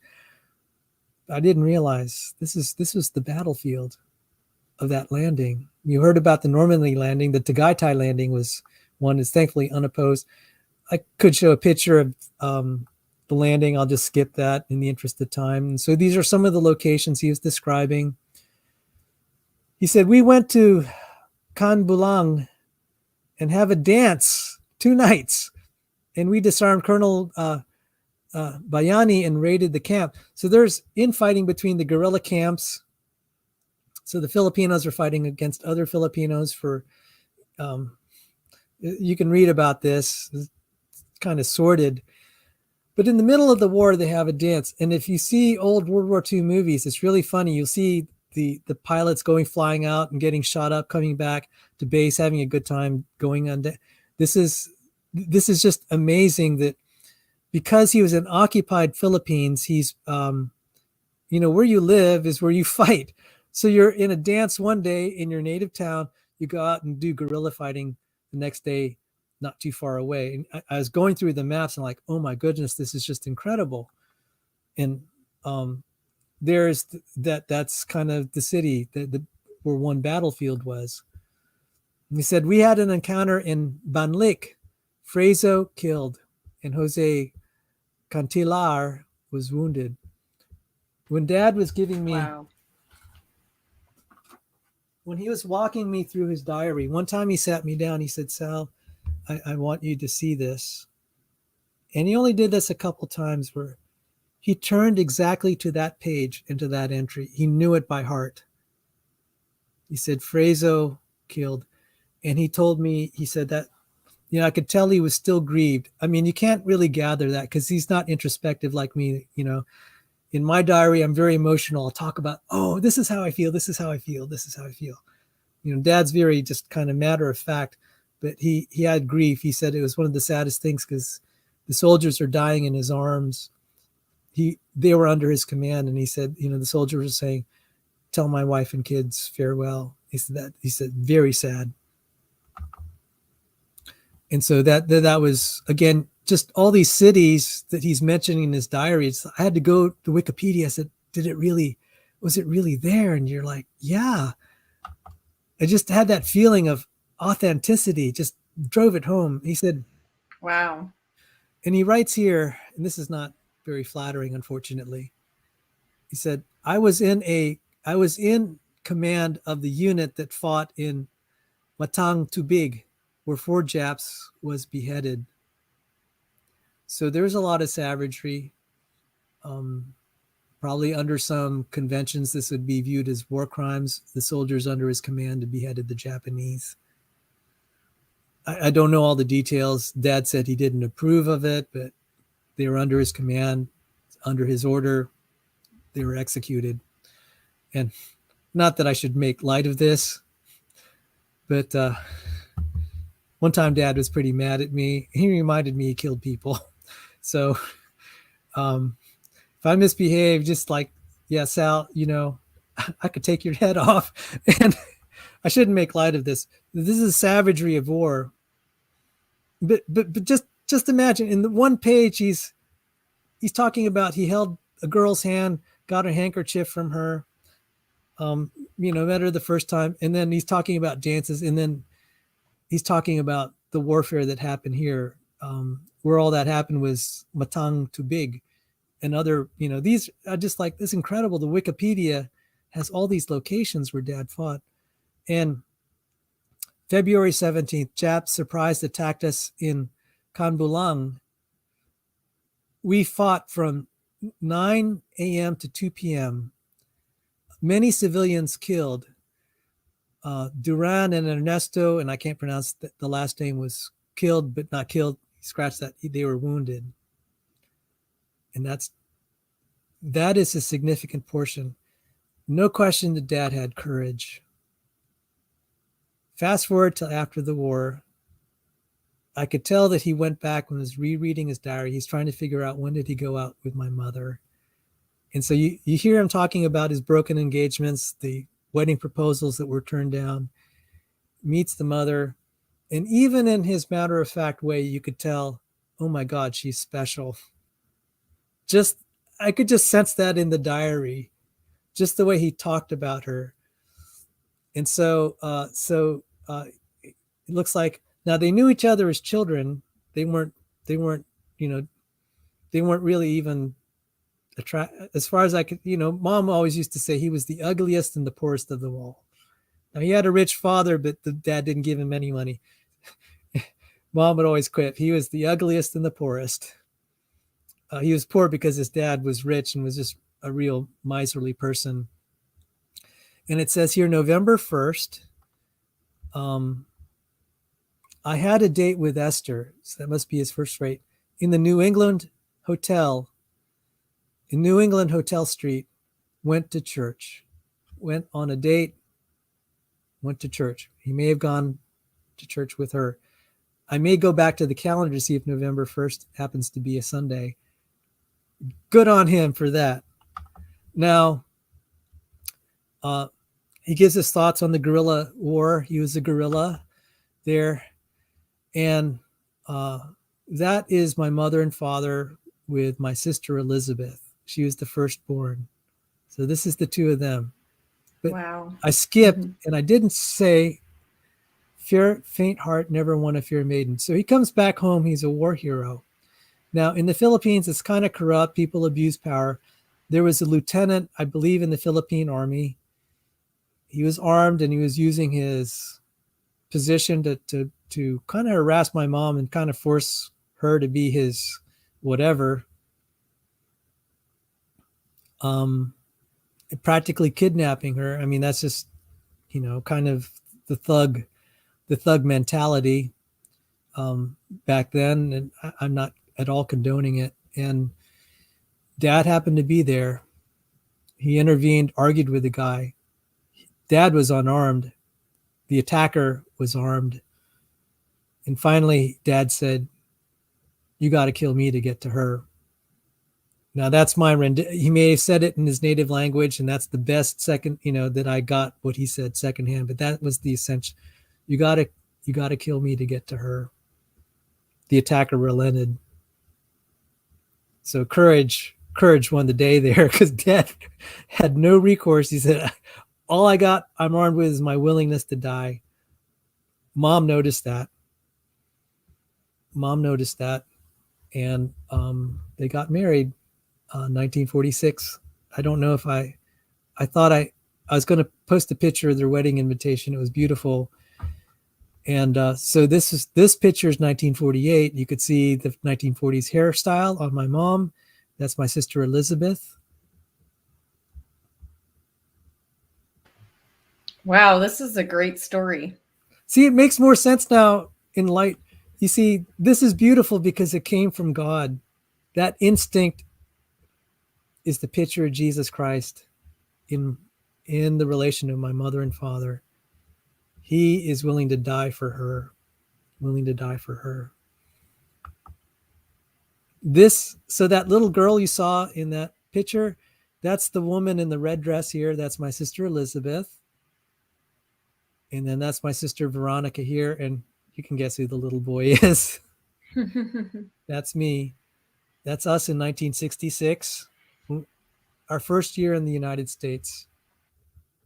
That's a precious, Dad was so excited to come to the United States. We're like all those immigrants trying to cross the border through all the difficulty, because to us, the United States was a beautiful place to live. They were the people that liberated our homeland from occupation.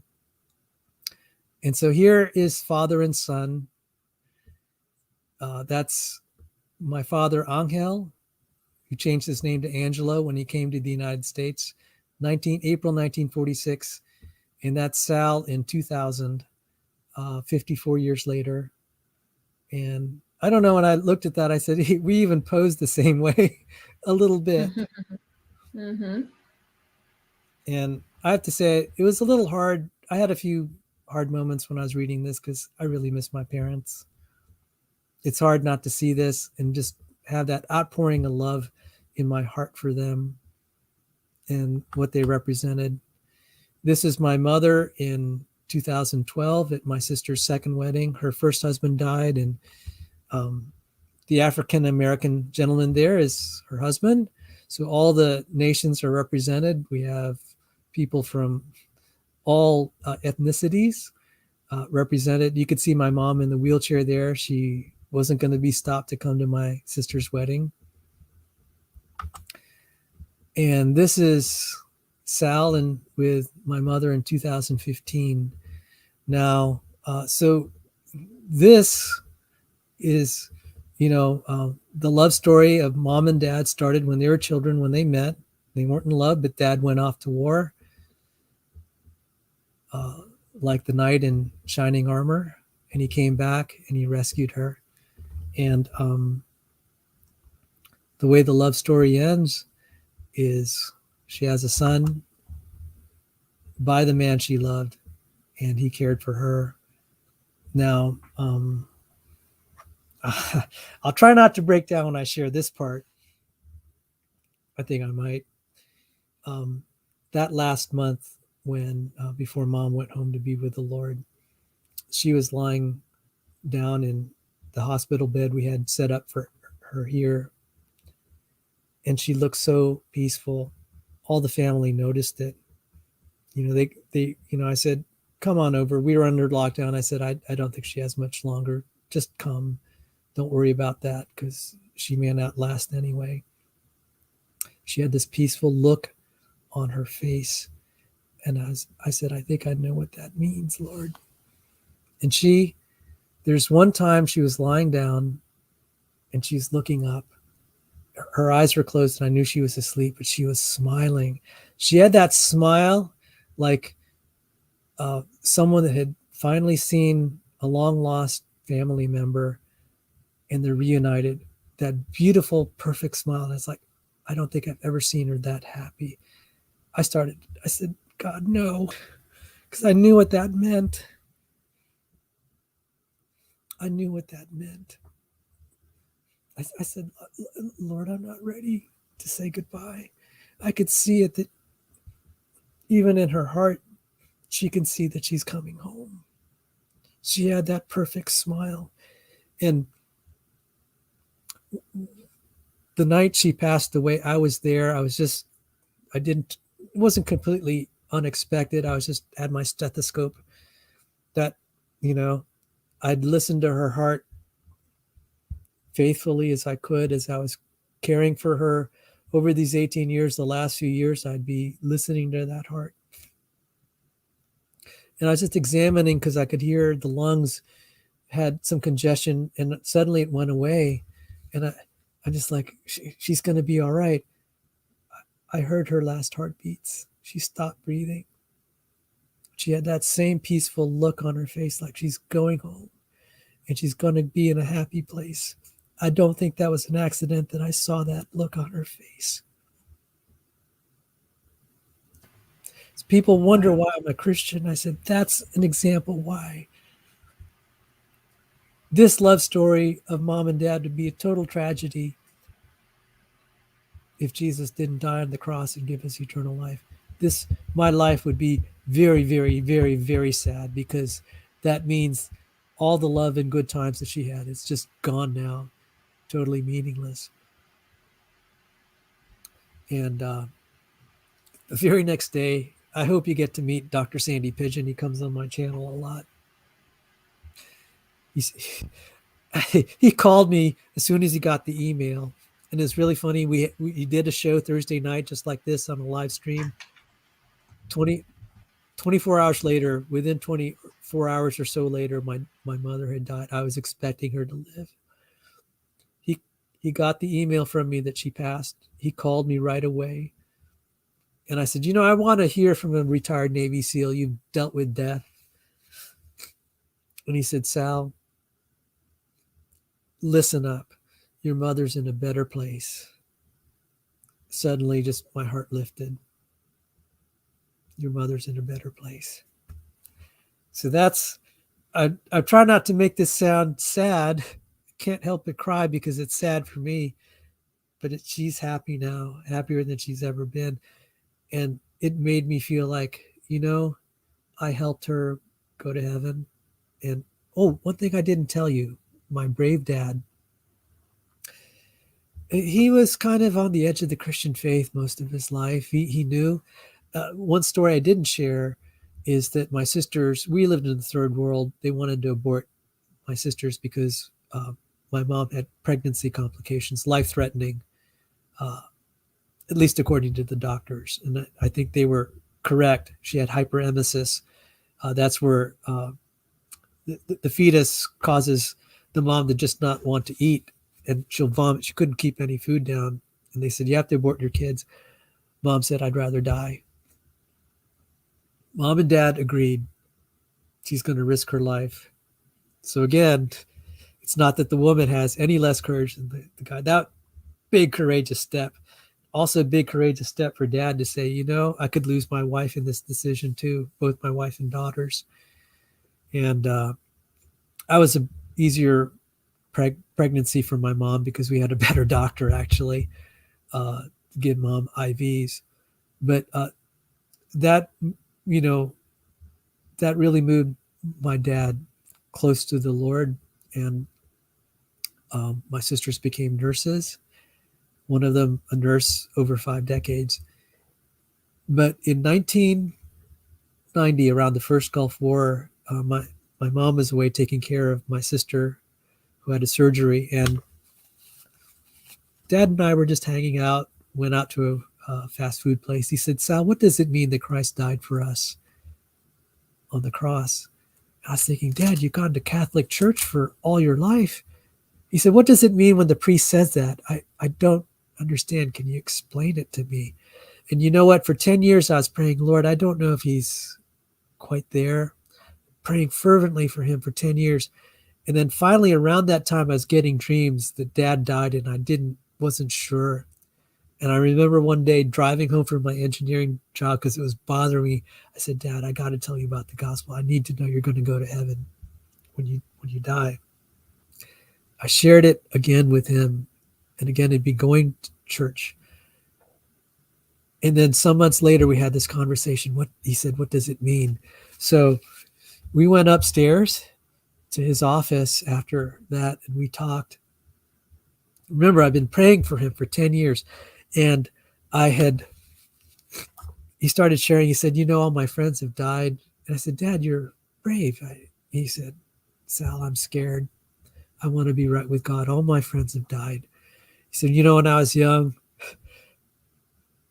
I didn't worry about death. We were invincible. That's so much like what you'd expect out of a teenager, okay? When he was fighting the war.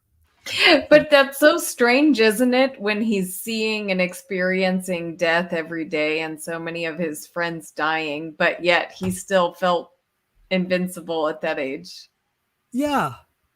Now, I know that it doesn't mean that he wasn't scared at times. You have some teenage boys. I think you probably understand. So he would sometimes scream at night. And I'd say, Dad, what's going on? Did you have a really bad nightmare? He said, yeah, the Japanese it was artillery and he hated artillery. So it's not that he didn't have fear. He had courage is doing the right thing even when you're afraid. But that's what he said. I wasn't worried about dying. He said, I did. He said, he was like in his mid 60s at this point. And he is saying, I want to be right with God. I keep asking about so-and-so, and then I hear he's dead. And I said, my number might be coming up. I want to be right with God. And so I shared the gospel. I had a tract. He read the sinner's prayer and he thanked me. He said, Sal, thank you. Wow. So he understood it. He understood. And he said, you know what? I've been wanting to get right with God for the last 10 years. Exactly the length of time I'd been praying fervently for him. And he asked me. And it's really hard for children to witness to their parents because they know all the bad about you and you just feel so ashamed. You're trying to be a witness for the gospel. It's like, yeah, I have all the baggage. But Dad approached me. It wasn't beneath him to try to be set right with the Lord, even with his flawed son sharing it. And I'm ashamed of all the times I've dishonored him. But he humbled himself. And just a few days after he gave his life to the Lord, for certain, I was reading the passage in Luke, which is a quote from Malachi, the fathers will return to their sons. And that was just confirmation to me that this was ordained of the Lord. And so when Mom was just this year having that look on her face like she's coming home. I'm expecting that she'll see Dad. They will no longer be husband and wife because that's what the Bible teaches. They're like angels in heaven. They neither marry or given in marriage. But she'll see my father there, and I that's what got me through this. So the love story really does have a happy ending in the truest sense. Yes. It's beautiful. And so that's it. I had way more, but I think we'll just end on that note. And thank you for the privilege of giving me a chance to honor my mother and father. Wow.